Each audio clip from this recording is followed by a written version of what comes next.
Every January, millions of people feel motivated. They set goals, redesign routines, and promise themselves that this year will be different. For a few days, maybe even a couple of weeks, it feels real. You wake up earlier, you eat better, you start that habit you've been delaying, and then, almost on schedule, something happens. The excitement fades, work gets busy, you sleep a little less, you miss one day, then two, and suddenly the goal that felt urgent at the start of the year feels heavy, even pointless. Most people interpret that as failure, but it isn't. It's feedback. It's your brain reacting exactly as it was designed to react. Motivation is not a personality trait. It's a temporary emotional state. It's heavily driven by novelty. New plans create a spike of anticipation. Your brain releases dopamine, the chemical associated with wanting and expecting. That's why planning feels so good. But dopamine does not reward consistency. It rewards newness. When the routine becomes familiar, when it stops feeling like a fresh start and starts feeling like effort, the dopamine response drops. The feeling changes. People assume they've lost motivation, but what they've really lost is novelty. Nothing is wrong with you. The system you relied on was built on a feeling that was never meant to last. This is why January is such a trap. The calendar changes, so we expect behavior to change. But the brain doesn't care that it's a new year. It cares about energy, stress, and reward. And when life becomes real again, the brain naturally chooses comfort over effort. If your plan depends on motivation, it will collapse the moment motivation fades. That is not weakness, it's physics. The real mistake people make is waiting to feel motivated before acting. They tell themselves, I'll do it when I feel ready. But motivation doesn't create action. Action creates motivation. The people who stay consistent aren't magically more driven. They simply remove the need to negotiate with themselves every day. They build systems that keep them moving even when they don't feel like it.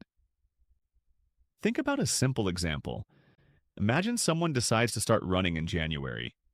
They set an ambitious goal, 5 days a week, 30 minutes a day. In week 1, it feels inspiring. In week 2, it starts to feel hard. By week 3, one bad night of sleep becomes an excuse. Then one busy morning becomes another excuse. And suddenly the habit disappears. Now compare that to a different plan. 2 minutes. Shoes on, step outside, walk for 2 minutes.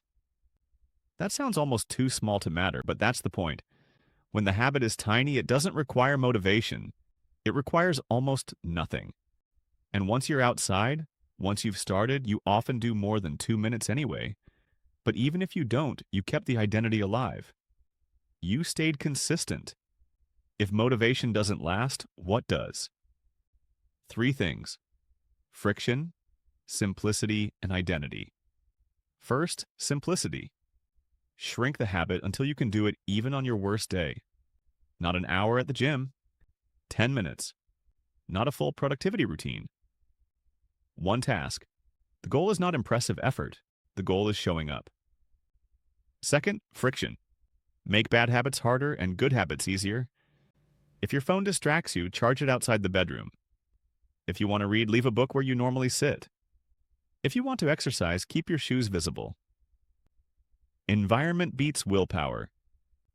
Most people don't fail because they're weak. They fail because the default setting of their environment pushes them toward distraction and comfort.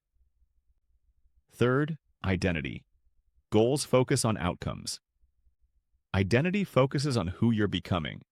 Instead of saying, I want to lose weight, think, I'm the kind of person who keeps small promises to myself. Identity-based habits survive motivation dips because they don't require a big emotional push. They require a quiet commitment. This is what people misunderstand about discipline. Discipline isn't intensity, it's design. It's building a system that works when you're tired, busy, stressed, or bored. When you stop depending on motivation and start depending on structure, change stops collapsing. If your motivation faded this January, it wasn't failure.